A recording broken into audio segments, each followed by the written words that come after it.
Home minister Amit Shah साहब, जम्मू कश्मीर में इतनी बड़ी आपदा त्रासदी आई, हमारे रामबन बनिहाल में आपकी तरफ से कोई बयान जारी नहीं किया गया। जम्मू कश्मीर जिसे आपने रियासत से तोड़ करके मामूली सा यूनियन टेरिटरी बना दिया, उस यूनियन टेरिटरी होम मिनिस्टर के अधीन आती है। बेहद अफसोस की बात है कि ना तो मरकज से प्राइम मिनिस्टर नरेंद्र मोदी जी का कोई बयान आया, न होम मिनिस्टर अमित शाह साहब आपका कोई बयान आया, और सबसे बड़ी अफसोस की बात तो ये है कि हमारे लेफ्टिनेंट गवर्नर मनोज सिन्हा साहब खुद भी उस मौके के ऊपर चॉपर के ऊपर जा सकते थे, अभी तक नहीं पहुंचे हैं। हजारों घर जमींदोज हो गए, सरकारी सूत्रों का कहना है।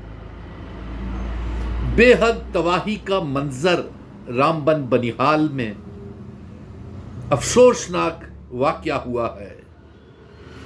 बड़े दुख और दिल को दहलाने वाले चित्र, फोटोज आ रही हैं, वीडियोज वायरल हो रही हैं, लेकिन लेफ्टिनेंट गवर्नर मनोज सिन्हा साहब अभी तक वहां पे नहीं पहुंचे हैं। और अफसोस इस बात का है, सरकारी सूत्रों के हवाले से अभी कम से कम भी एक हफ्ता तक यातायात आना जाना जम्मू श्रीनगर नेशनल हाईवे के ऊपर बेहद मुश्किल है, क्योंकि सड़कें तबाह हो गई, पहाड़ आपने इतने कमजोर कर दिए, सारे जंगल काट दिए, पहाड़ कमजोर कर दिए, इतनी जमीनें आपने ब्लास्टिंग करके बर्बाद कर दिए, इतने पहाड़ बर्बाद कर दिए, वातावरण बर्बाद कर दिया, यहां की टोपोग्राफी बर्बाद कर दी, तो हादसा तो होना ही था। जमीन को इतना, पहाड़ों को इतना कमजोर कर दिया है आपने, ये हादसा तो होना ही था। सैकड़ों गाड़ियां मलबे के ढेरों में दबी हुई हैं, सैकड़ों मकान, कारोबारी अदायरे, व्यापार सड़कों में दबे हुए हैं, हजारों आने जाने वाले यात्री फंसे हुए हैं, हजारों जम्मू से श्रीनगर और श्रीनगर से जम्मू आने वाले यात्री जम्मू के बस स्टैंड में और कश्मीर के बस स्टैंड में फंसे हुए हैं, और जिसकी वजह से आने वाले दिनों में पेट्रोल की किल्लत, खाने पीने की चीजों की किल्लत, सब्जियों की किल्लत, गैस की किल्लत हो जाएगी, डीजल की किल्लत हो जाएगी। लोग क्या करेंगे? और अभी तक कोई मुआवजे का ऐलान भी नहीं किया। डिप्टी चीफ मिनिस्टर वहां गए, चीफ मिनिस्टर की हिदायत पे गए, लेकिन अफसोस इस बात का है कि इतना बड़ा नुकसान होने के बावजूद भी सरकार, चुनी हुई सरकार, ये नहीं हिम्मत जुटा पाई कि वो कोई कंपनसेशन का ऐलान करें, मुआवजे का ऐलान करें। वजूहत ये कि 2 कॉरिडोर सिस्टम है यहां पे, एक राजभवन से सरकार चलती है, दूसरी चुनी हुई सरकार सेक्रेटेरिएट से चलती है। अगर सेक्रेटेरिएट से चुनी हुई सरकार 50-50 लाख रुपए का मुआवजा हर घर को देने का ऐलान कर दे, तो एलजी साहब ना दें, तो बात तो बढ़ गई। इसलिए सामने नजर आ रहा है कि अभी तक कोई मुआवजे का ऐलान नहीं किया गया है। बेहद अफसोस है, दिल दुखी है, हजारों यात्री फंसे हुए हैं कश्मीर के और जम्मू के बस स्टैंड के ऊपर।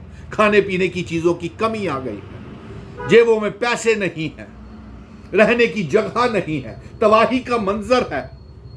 होम मिनिस्टर साहब, हमारी जम्मू कश्मीर की यूनियन टेरिटरी जिस बुरे दौर से गुजर रही है, ये होम मिनिस्ट्री के अंडर आती है, और होम मिनिस्टर साहब का कोई बयान नहीं, प्राइम मिनिस्टर साहब का कोई बयान नहीं। शायद इसलिए तो नहीं है कि यहां पे मजहबी राजनीति के हिसाब से मजहबों का नीचे ऊपर नीचे नंबर गेम है, इसलिए चलिए बहुत दिल दुखी है, बहुत मवेशी तक जाने गवा बैठे हैं, न जाने मलबे के ढेर में कितनी लाशें, अभी तो गाड़ियां की गाड़ियां जमींदोज हो गई हैं, घर जमींदोज हो गए हैं, लेकिन ना तो होम मिनिस्टर साहब का ना प्राइम मिनिस्टर साहब का इतने बड़े हादसे के ऊपर कोई बयान आया। और सरकारी सूत्रों के हवाले से ये जानकारी आ रही है कि अभी 1 हफ्ते तक सरकारी नेशनल हाईवे नहीं खुल सकता। उधर मुगल रोड के ऊपर भी भारी रश पड़ गया है।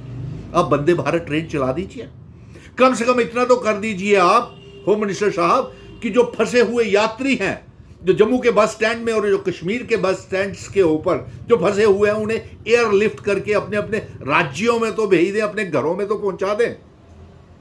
इतना तो मेहरबानी कर दीजिए हमारे जम्मू कश्मीर के ऊपर।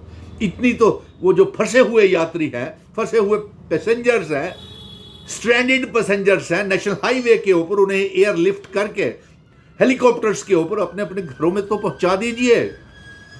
मुआवजा आप देंगे नहीं देंगे इसकी जानकारी हमें अभी तक नहीं मिली। एलजी साहब भी नहीं गए वहां पे। डिविजनल कमिश्नर को भेजें, डीसीज की ड्यूटी लगाएं, तहसीलदार मुआयना करे और ऑन स्पॉट जाकर के लेफ्टिनेंट गवर्नर मनोज सिन्हा साहब मुआवजे का ऐलान कीजिए। हम ज्यादा देर तक मूक दर्शक बन करके नहीं देखेंगे। बड़ा अफसोसनाक मंजर, जम्मू कश्मीर अवाम बेहद मातम के दौर से गुजर रही है। जय हिंद।